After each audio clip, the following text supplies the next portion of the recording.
Hello, good evening and welcome to another edition of Baina Weekend News. I'm Khadija Sukubra Kayla and we bring you all the news stories making headlines during the week. Now here are some major stories of the week. Court stopped Domahin from attending Brekuman Hin funeral to prevent clash. Also, National Mortuary Workers Association of Ghana to go on nationwide strike. And in business, PURC reduced electricity tariff by 1.52% and water tariff up by 0.34%. We'll bring you details of the stories shortly.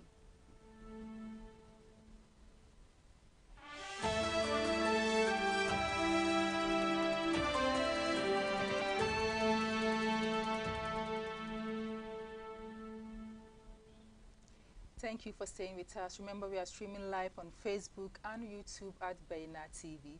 Now, the stories in details. The Executive Chairman of the Food and Beverage Association of Ghana, John Awuni, has criticized government's proposed import restriction on some selected products, labeling it a political ploy to benefit some politicians. Speaking to the media on Thursday, November 23, Mr. Awuni strongly condemned the government decision, declaring that the move of the government is a shot in their own foot and a move to create corruption and create money for a few people.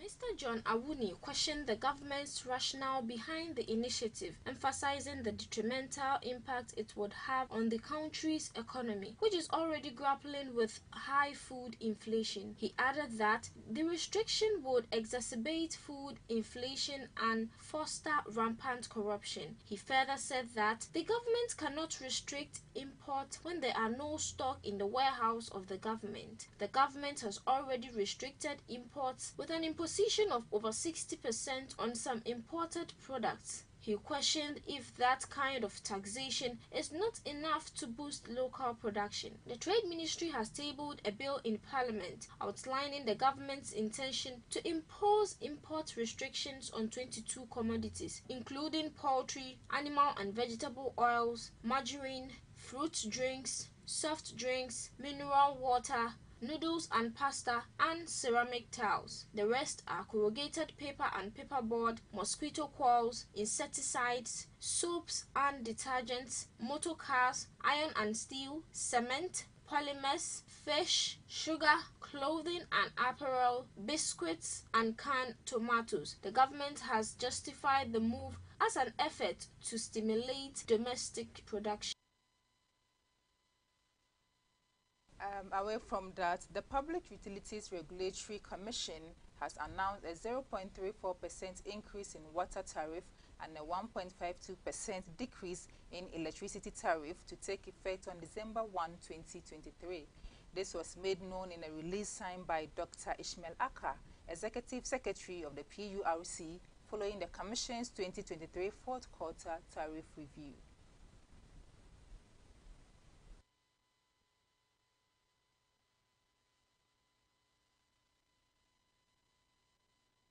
The tariff for residential customers increased from 4 Ghana cedis 72 pesos per cubic meter to 4 Ghana cedis 74 pesos per cubic meter, while non-residential customers moved from 14 Ghana cedis 13 pesos per cubic meter to 14 Ghana cedis 19 pesos per cubic meter. For water sachet producers, their tariff has been hiked from 22 Ghana cedis 26 pesos per cubic meter to 22 Ghana cedis 34 pesos per cubic meter.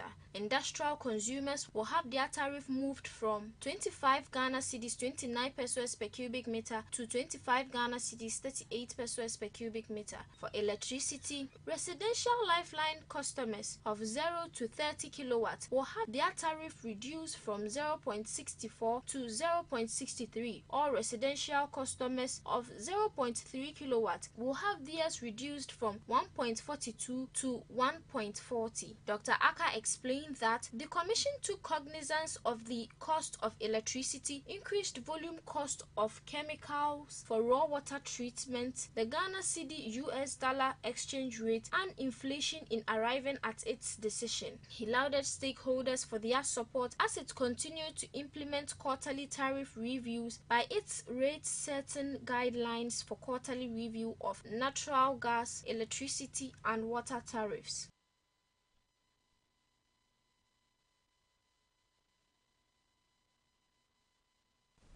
Away from that, Sunyani High Court has on Thursday, November 23, restrained Domahine from participating in the funeral of Brekum Hene. The court ordered followed an application brought before the court by a member of the Brekum Traditional Council, Osaberu Matre Yeboah Date II.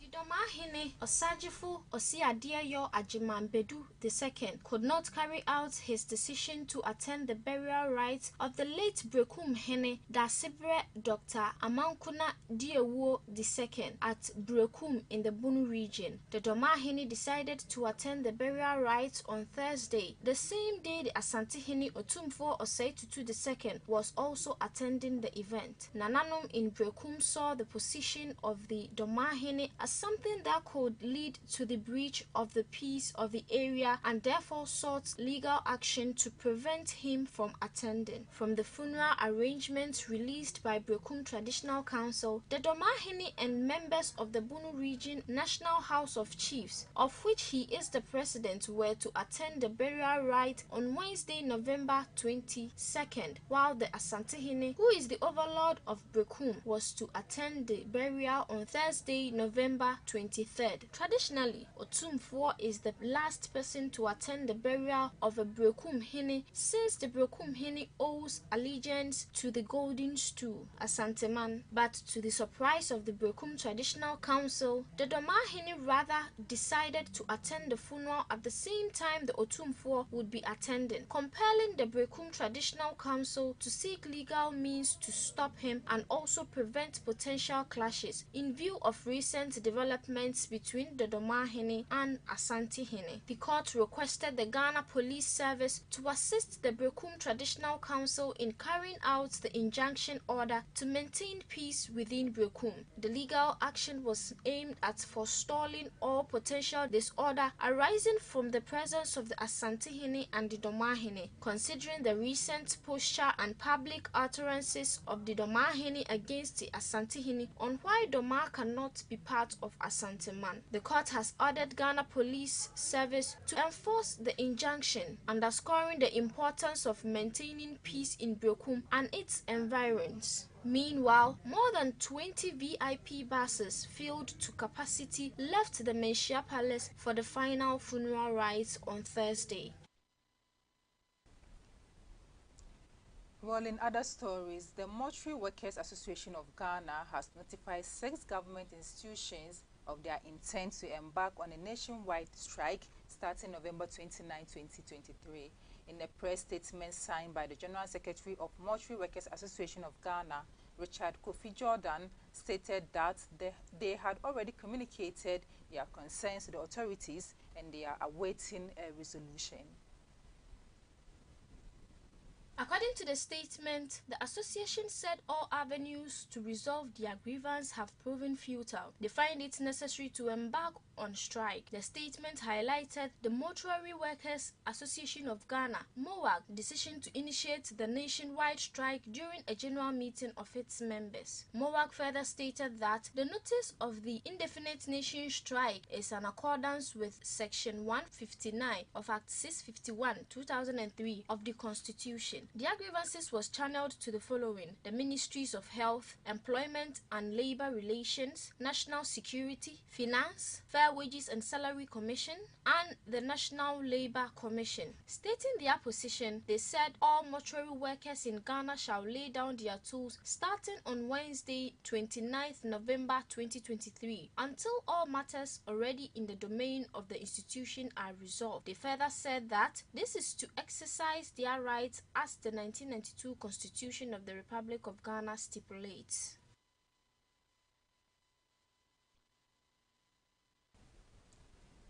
Meanwhile, Ghana's Second Lady and Chair of the African Women and Children Conference, Samira Bawumia, has highlighted the unique role African youth can play to revolutionize the continent's approach to the effects of climate change. The Second Lady made this known at the African Women and Children Conference, Pre-Coup Youth Climate Dialogue and Innovation Exhibition held at the University of Ghana in Accra on Tuesday, November 21, 2023. Addressing the gathering on the West Africa Center for Crop Improvement at the University of Ghana, the Second Lady said she was excited to see so many young leaders assembled to discuss climate change, sustainable development, and gender-related issues affecting women and children in the African context, as well as showcase innovative climate solutions developed by young Africans. So today we build upon that momentum and we carry that spirit forward, focusing on the critical role of the youth in climate action while recognizing the unique energy, creativity, and determination that you all bring to the climate movement. Today's theme, Youth in Climate Action, captures the essence of this gathering. It signifies a collective acknowledgement that the youth are not just leaders for tomorrow, but the architects of today's transformative actions. In the context of the unprecedented climate crisis confronting us, the energy, the drive, the innovation, and the commitment of young people are indispensable in steering our planet towards a sustainable and resilient future. Our world is at a critical juncture, facing environmental challenges that demand innovative ideas and solutions. The recent climate-related disasters across the globe are stark reminders of the urgency of our actions.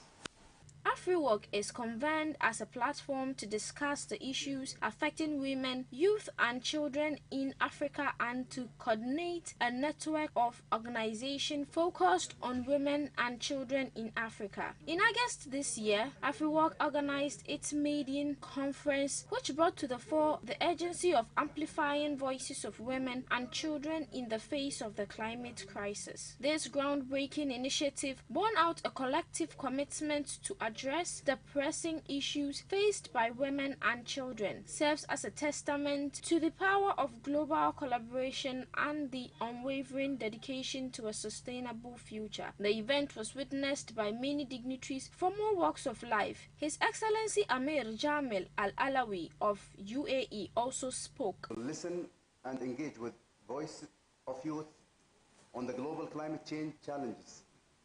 Your active participation is a clear demonstration of your deep understanding and committed to addressing the climate challenge. The United Arab Emirates has always addressed climate change head-on, tackled adversity and with optimism and embraced the future with positive mindset. Our leadership has put all individuals in the UAE at the heart of our development strategy. Expo City in Dubai, as the global hub, is the definition of the inclusivity, welcoming people from every single country in the world to connect minds and create the future. The chairperson and the convener of the African Women and Children Conference commended the sponsors of the event, comprising the National Petroleum Authority, Energy Commission and Fidelity Bank Ghana, and said their commitment to empowering the youth in climate action is pivotal and will inspire meaningful change. Away from that, woodworkers at the Sokoban Wood Village Enclave in the Ashanti region have appealed to the Kumasi Metropolitan Assembly to step in and stop a possible land dispute between the association and traditional leaders. The appeal was made on Tuesday, November 21, after the sheds of the woodworkers were destroyed by armed landguards who were supposedly hired by the local chief, which led to an increase in tension within the enclave.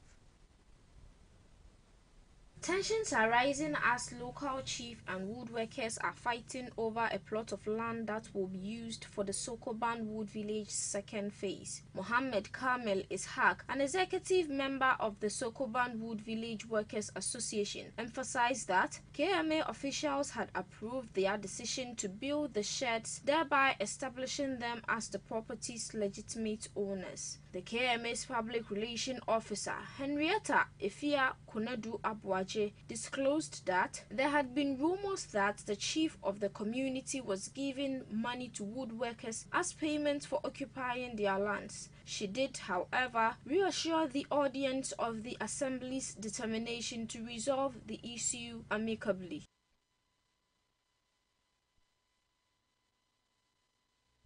Still on local stories, the Constitutional, Legal and Parliamentary Affairs Committee has been instructed by Speaker of Parliament Alban Bagbin to move quickly on the anti-gay bill, which aims to promote appropriate sexual human rights and Guinean family values in order to guarantee its passage by the end of next week.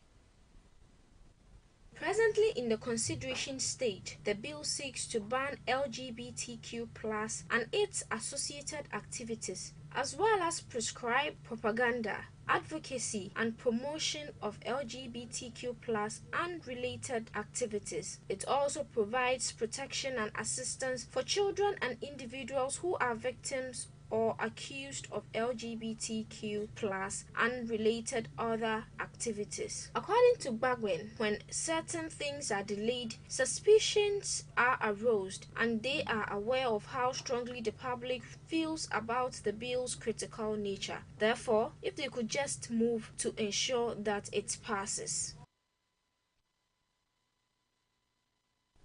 The National Chief Imam, Sheikh Nuh Sharubutu, in collaboration with the National Peace Ambassador, Mr. Clemens Jato, on 21st November 2023, donated some relief items to the Akosombo Dam spillage victims in the North Torn district. The generous donation comprised diverse essential items valued over 300,000 Ghana cedis, and additional sum of 70,000 Ghana cedis was offered to aid in the alleviating the immediate needs of those affected. Addressing the gathering, Sheikh Usman Nuhu Shaributu emphasized the significance of communal support during adversity, extending prayers and words of encouragement to the affected individuals. He expressed empathy and reassured the victims that hardship can pave the way for eventual solace. The National Peace Ambassador, Mr. Clement Jato, commended the Chief Imam's enduring commitment to peace building, reflecting on their joint efforts in the past reconciliation endeavors. He stressed the importance of maintaining peace, especially during challenging times, urging the youth to avoid actions that could disrupt community harmony. The visit to Agbatikpo camp, housing approximately 1,200 displaced individuals among the 12,000 affected, showcased solidarity and compassion in the wake of crisis. Samuel Okujato Ablakwa, Member of Parliament for North Torn, conveyed heartfelt gratitude on behalf of the victims, highlighting the substantial impact of the calamity, with over 1,500 houses damaged and 21 camps established to shelter the displaced. Recognizing the overwhelming support and benevolence shown, Ablakwa emphasized the unity and compassion exhibited by Ghanaians, particularly praising the Chief Imam's understanding of the region's needs. Promising accountability for the received aid, Ablakwa pledged equitable distribution among the remaining camps, ensuring no one is neglected in the recovery process. The Chief Imam's unwavering presence and generosity resonates deeply with the affected populace, signifying a beacon of hope amidst their trials. The donation not only addresses immediate necessity but also signifies a collective commitment towards rebuilding lives shattered by the dam's spillage disaster. Well, again in other stories, Jasu Manhin Nanakwesi Bosompra the first has accused the government of abandoning road projects in the Ahafo region. He made this known when the flag bearer of the National Democratic Congress visited him at his palace in Jasu. Mahama and the NDC team, who had been embarking on nationwide tour dubbed Building Ghana Tour, were in the Ahafo region and visited Nana Bosompra's palace when he poured out his frustrations. Omahene Nana Kwesi Bosompra I could not hold back his tears over what he described as deprivation of fair share of national cake, accusing the ruling NPP government of not doing enough even though the Ahafo region is their stronghold. According to him, the poor nature of roads have affected him with illness and the gods of the land has deserted him. Nano nanado ba mekasa nana futro nti mabosom nyina adwane afira himfia. Ene moti se mekasa metirim. Eya ni brisem futro na ma meti me yanya yade e wotire ho. Adan yaye bone ban. He said some roads whose construction started under the ex-Wal Mahama-led NDC administration were stopped and abandoned by the NPP-led Nana Addo Dankwa Akufo-Addo's government. Mamiti, me yanya yade e wotire ho. Adan yaye bone ban. Ahafoma yaye bone ban. Kasa da miravo. Adan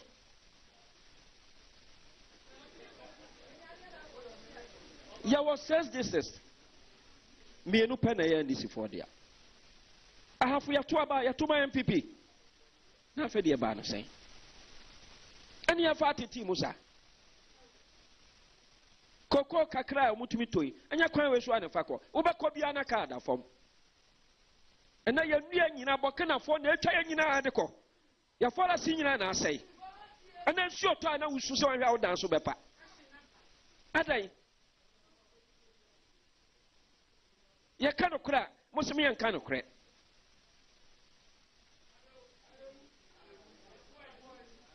Adai ya ya bone bai.